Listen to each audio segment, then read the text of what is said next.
안녕하세요. 다란사니까 박지원장입니다.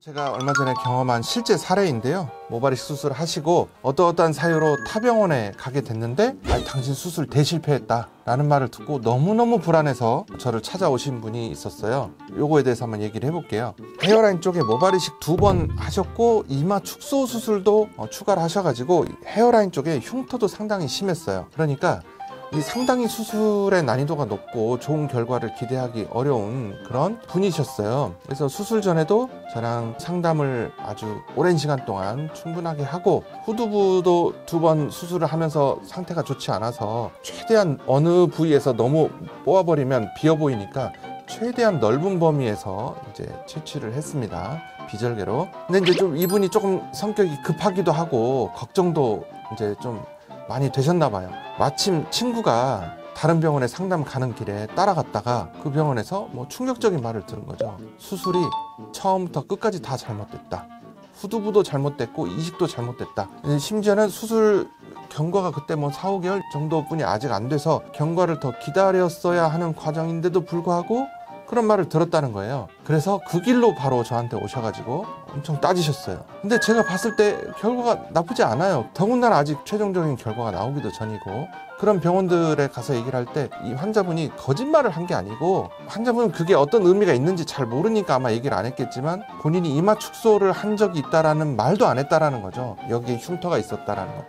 흉터는 생착률이 많이 떨어지는데, 그런 이제 상태에서 이제 제가 잘 설명을 드리고 결과가 저는 나쁘지 않을 걸로 이제 판단이 됐기 때문에, 그래서 안심하시라고 이렇게 쭉 설명을 드리고 1년까지 기다려 봅시다 라고 하고, 꼭 잊지 말고 1년 됐을 때 다시 오셔서 저랑 경과를 보자 라고 말씀을 드렸어요. 근데 1년째 다시 오셨어요. 근데 너무 만족해가지고, 심지어는 너무 결과가 좋으니까 자신있게 좀 더 내려줄 순 없느냐 헤어라인을. 그래서 제가 더 하는 건 무리다 라고 말씀드리고, 환자분께서 지난번에 와서 이렇게 컴플레인하고 좀 걱정을 끼쳐서 미안하다, 그리고 이제 무슨 말씀이시냐, 잘 돼서 다행이다 라고 서로 이제 이렇게 고맙게 인사를 잘 하고 가셨어요. 근데 이제 비단 이 케이스만 가지고 얘기하는 것은 아니고요. 이제 얘기하고 싶은 게 뭐냐면 20여 년간 모발이식을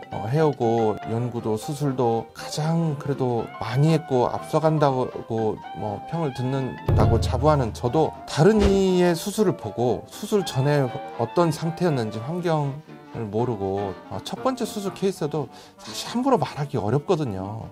그리고 내 눈에 그렇게 보여도 말하기는 또 어렵습니다. 어떤 상황이 판단이 되더라도, 더군다나 사진을 보고 말하는 거는 진짜 위험하고 그 환자분한테 어떤 정신적인 굉장한 트라우마를 줄 수 있기 때문에 상당히 조심스러워야 되거든요. 그리고 의사로서 또 타병원 수술을 폄하하는 것도 좀 조심스러워야 돼요.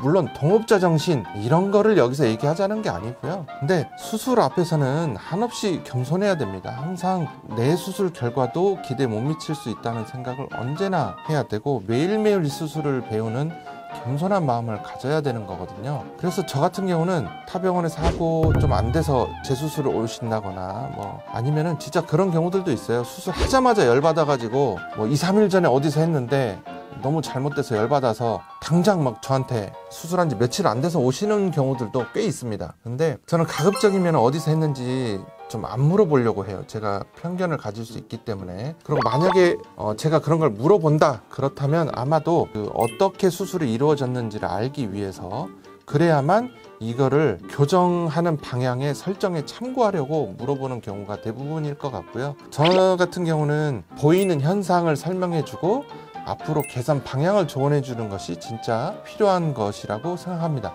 단 이거는 제가 확실히 말씀드릴 수 있어요. 제가 조금 세게 팩폭이라고 하잖아요. 그렇게 해버리는 경우가 있습니다. 저는 어떤 경우냐, 의사가 아닌 사람이 수술한 경우, 이거는 제가 윤리적으로 아주 싫어하기 때문에 저는 이 모발 이식, 헤어라인, 두피 문신, 이 모발에 제 인생을 걸고 하는 사람이거든요. 그리고 이 정말 숭고한 사명감을 가지고 저는 진심으로 수술합니다.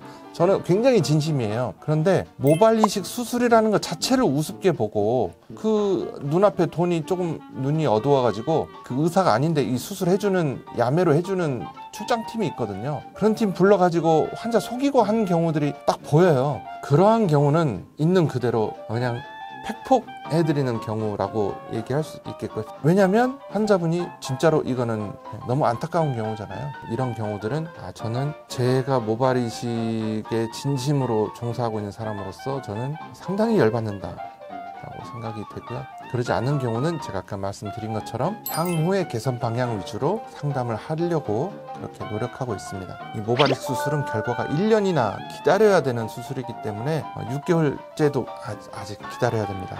그래서 10개월, 12개월째까지 인내심을 가지고 시간이 다 해결해 줍니다. 기다려 보시고 수술을 담당했던 선생님하고 신뢰를 가지고 진솔하고 투명하게 상의를 한다면 대부분의 경우에 좋은 해결책과 끝에는 좋은 결과가 있을 것이라고 생각합니다. 이상입니다.